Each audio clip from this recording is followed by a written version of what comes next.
El tema es la ignorancia y el conocimiento. Cuando hablamos de ignorancia y conocimiento, en este contexto estamos hablando sobre la ignorancia sobre nosotros mismos, el conocimiento sobre nosotros mismos o sobre la naturaleza de la realidad, el sentido de la existencia, el universo que nos rodea. Y una de las cosas que no nos damos cuenta en este proceso de querer conocer o entendernos o entender lo que nos rodea, es que también tenemos que incluir en ese conocimiento la forma en que conocemos. O sea, comprender cómo hacemos para comprender. El instrumento que usamos para comprender es, en definitiva, el instrumento que nos dice que es cierto, que es verdadero. Y si no incluimos en la fórmula del conocimiento o el entendimiento el instrumento que estamos usando, el instrumento nos puede jugar una mala pasada. Y para explicar esto con una metáfora, hay una metáfora muy antigua usada en la India que habla de una persona, un caminante, alguien que está caminando buscando algo.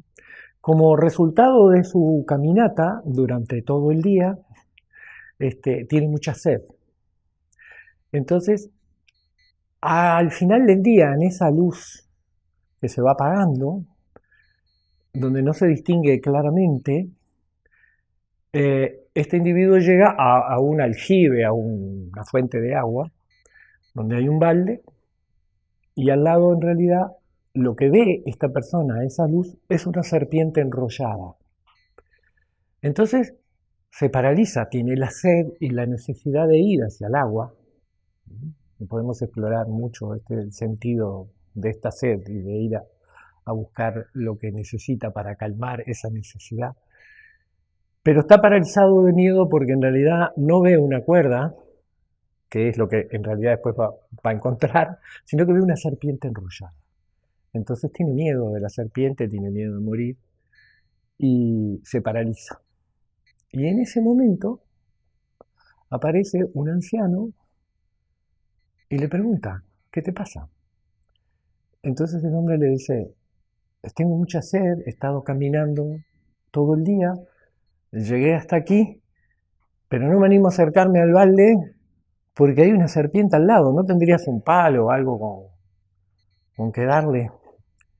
Espantarla, matarla. El hombre lo mira y le dice, bueno, antes de eso, primero vamos a ver si hay una serpiente, ¿no? Entonces se aproxima un poco y le dice, mira, esto no es una serpiente, es la cuerda que se usa para sacar el agua, para enrollar el balde y sacar el agua. Y el tipo súbitamente queda impactado, todavía tiembla de miedo, pero deja de ver la serpiente y ve lo que realmente hay, la cuerda. Entonces, la pregunta es, ¿alguna vez existió una serpiente? ¿O siempre lo que estaba ahí era la cuerda? ¿Qué pasó en el medio, no? Y esto habla de la condición humana, porque si este hombre hubiera llegado a pleno mediodía al lugar, en la plena luz del conocimiento, hubiera discriminado fácilmente que eso era una cuerda y no hubiera tenido ningún problema. Si hubiera llegado la medianoche, noche sin luna, nunca hubiera tenido el problema porque nunca hubiera visto realmente ninguna cuerda. O sea, en plena ignorancia o en pleno conocimiento, no hay ningún problema para distinguir lo real de lo irreal. Pero la condición humana se mueve en esa luz entre la ignorancia y el conocimiento, cuando se está apagando la luz y no podés distinguir con claridad lo que está sucediendo. Ahora, una vez que se te reveló la verdad, ya no podés imponer sobre la cuerda a la serpiente. El origen de la serpiente en realidad está dentro del hombre que busca el balde, sus miedos, sus temores, sus dudas, lo que sea que viene con él, se proyecta sobre la cuerda y entonces ve una serpiente. Pero nunca existió en realidad la serpiente. Y la figura del anciano es la sabiduría o el verdadero conocimiento que llega para iluminar la ignorancia. Y esto es muy importante, comprender que nunca existió la serpiente, siempre hubo una cuerda. Pero yo veo una serpiente. Llevando esto a la vida cotidiana y a la práctica, cuando yo estoy buscando comprender y entender de qué se trata la vida, qué me pasa a mí, cómo lidiar con la vida cotidiana, con las relaciones, con el sentido de la existencia, con el amor, con todo lo que en realidad es lo que nos ocupa, tengo que comprender primero que yo ya vengo a hacer esa pregunta con una mezcla de ignorancia y conocimiento que he obtenido a través de las experiencias que tuve en mi vida y lo que entendí de esas experiencias. Entonces, cuando me expongo a un nuevo conocimiento en esa búsqueda, sin darme cuenta, yo paso el nuevo conocimiento por el filtro de todo lo que yo comprendo o entiendo. Entonces, ya el primer obstáculo para entender las grandes verdades que me sacan de ver serpientes donde no las hay, es entender cómo entiendo, comprender mi propia ignorancia. Uno de los requisitos fundamentales que hay en todos los caminos espirituales o de búsqueda o de autoconocimiento es la humildad. Si yo estoy buscando ayuda y pidiendo ayuda, debería de poder abrirme a recibir la ayuda. ¿Me explico? A escuchar lo que me están diciendo que podría ayudarme a salir de la serpiente que he puesto encima de la vida. Pero en general no hacemos eso. Batallamos por sostener nuestro conocimiento intermedio mezclado con la ignorancia. Entonces, uno de los requisitos más importantes para exponerse a la verdad más profunda es momentáneamente suspender todos los juicios respecto a lo que estoy escuchando, ponerlos en práctica y luego ver si funcionan o no. Porque esta suspensión del juicio muchas veces la gente lo interpreta como un sometimiento o un dejarse de lado o un abandonar la crítica personal sobre lo que está recibiendo. No es eso. Es tratar de comprender en realidad la dificultad que tengo para comprender. Muchas veces cuando alguien viene a pedirnos ayuda y nos plantea su problema, el primer obstáculo que está teniendo en ese momento es el haber tenido que renunciar a la omnipotencia de seguir conduciendo su vida solo. Entonces, cuando pide ayuda a una persona a la que de alguna manera le atribuye la capacidad de darles ayuda, automáticamente,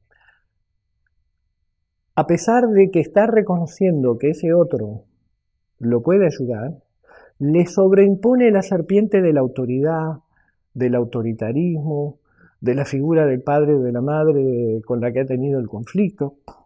Entonces, el primer movimiento es de resistirse a la que esa figura que ha puesto en un lugar de autoridad le puede llegar a decir. En esto, la cuerda, que es la autoridad afectiva, emocional, psicológica, experiencial, por el cual ese otro me puede ayudar, un terapeuta, un líder espiritual o lo que fuera, se les impone encima la proyección de su relación con todas las figuras de autoridad. la desconfianza, el miedo al sometimiento, ¿no? Entonces el resultado es que lo que recibe ya está contaminado por la interpretación del lugar que le ha dado a esa persona. ¿Se entiende? Esto que en psicoterapia consideramos la transferencia, por ejemplo, ¿no? Del lugar de autoridad del padre o de la madre sobre el terapeuta, ¿no? Pero develar eso y que la persona se dé cuenta de que está haciendo eso es la parte, yo diría, medular del trabajo. Porque si no, todo lo que yo, en el lugar de consejero, de terapeuta o de lo que sea, estoy diciendo, está siendo interpretado de una manera que no está ayudando realmente a la persona. ¿Se entiende?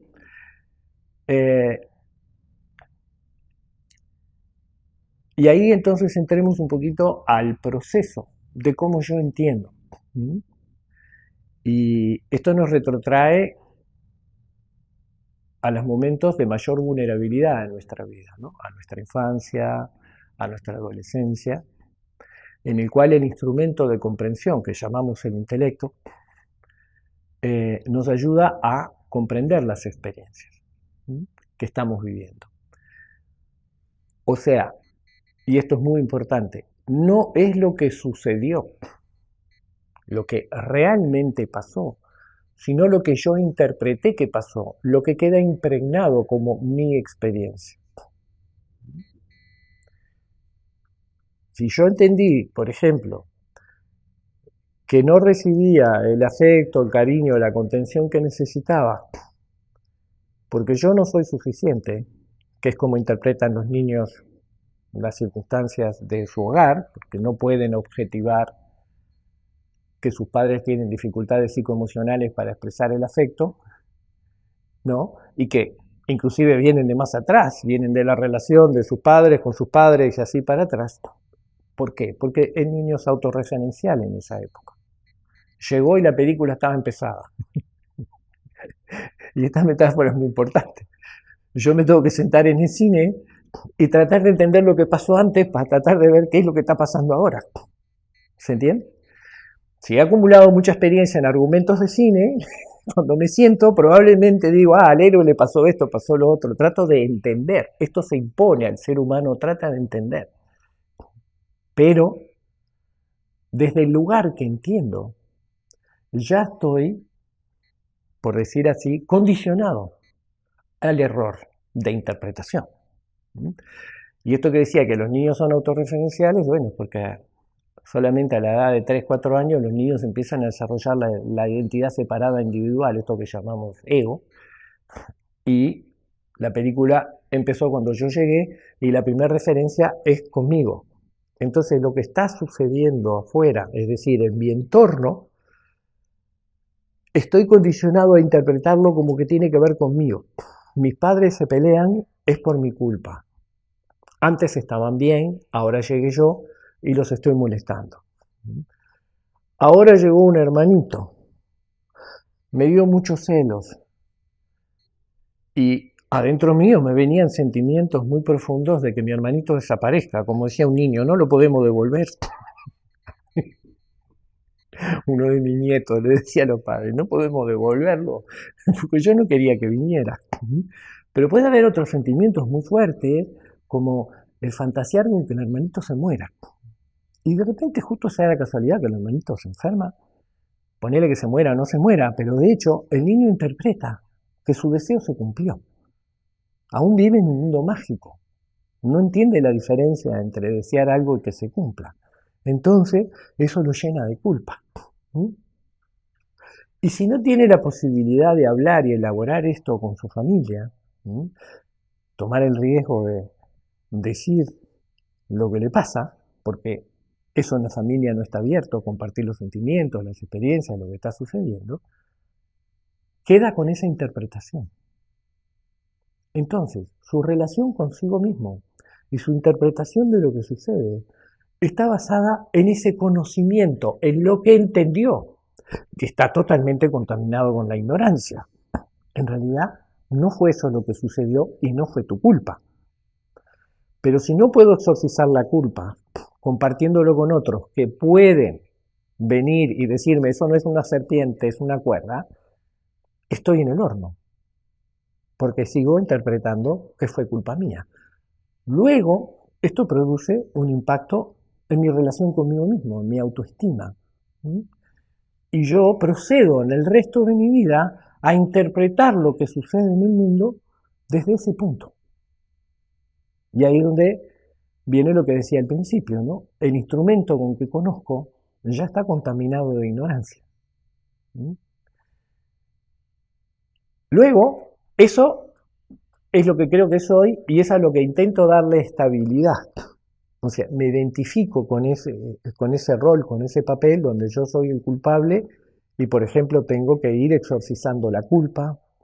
De pronto hasta siento que tengo que evitar ciertas relaciones o tengo un enorme temor a que hay un monstruo dentro mío que desea cosas que después se cumplen y son terribles.